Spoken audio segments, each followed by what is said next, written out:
ক্ষণে ক্ষণে পাল্টে যাচ্ছে দেশের ভোটের রাজনীতির সমীকরণ। একদিকে পতিত আওয়ামী লীগ শক্তি হারিয়ে দিশেহারা, অন্যদিকে ফাঁকা জায়গা পূরণে হিমশিম খাচ্ছে দেশের সবচেয়ে বড় দল বিএনপি। মানুষ মুখিয়ে আছে নির্বাচনের জন্য, তাদের ভোট কোন দিকে যাবে তা নিয়ে চলছে গভীর হিসাব নিকাশ।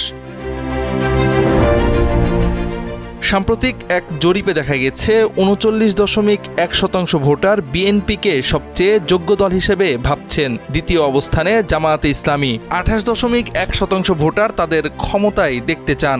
আওয়ামী লীগ নেমে এসেছে তৃতীয় স্থানে, তাদের ভোট ১৭.৭%। জরিপ বলছে শহরের চাইতে গ্রামের ভোটারদের মধ্যে এই প্রবণতা আরও স্পষ্ট।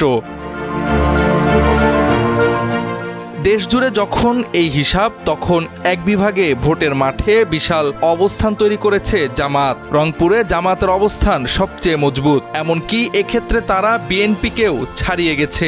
জরিপ অনুযায়ী এই বিভাগে জামাতের ভোট ৪৩.৪%, যা বিএনপির থেকে প্রায় ৭% বেশি। বিএনপির ভোট ৩৬.৭%।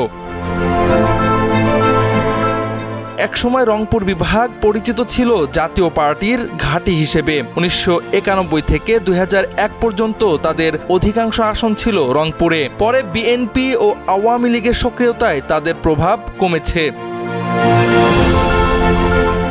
আওয়ামী লীগের পতনের পরপরই রংপুরে তৎপর হয় জামাত। শুধু বিবৃতি নয়, একাধিক জনসভা, পথসভা এবং তৃণমূল পর্যায়ে ভোটের প্রস্তুতি সবই পরিকল্পিতভাবে চালিয়েছে দলটি। গত এক বছরে কেন্দ্রীয় আমির ডাক্তার শফিকুর রহমান একাধিকবার এই বিভাগে এসেছেন, করেছেন জনসভা, দিয়েছেন পরিবর্তনের বার্তা।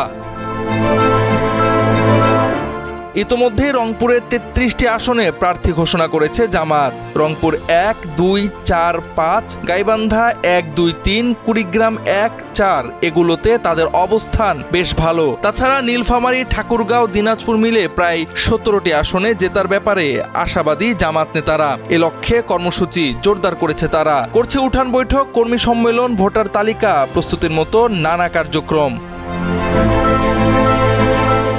জাতীয় পার্টির সাংগঠনিক দুর্বলতা, বিএনপির স্থবিরতা আর আওয়ামী লীগের পতনের পর জামাত রংপুরে পরিণত হয়েছে সবচেয়ে সক্রিয় রাজনৈতিক শক্তিতে। বিশ্লেষকরা বলছেন, রংপুর কিছুটা প্রান্তিক এলাকা হওয়ায় ধর্মভিত্তিক রাজনৈতিক দল হিসেবে ভোটের মাঠ দখল জামাতের জন্য সহজ হয়েছে। জামাতের জন্য রংপুরের এই উত্থান হতে পারে জাতীয় নির্বাচনের টার্নিং পয়েন্ট।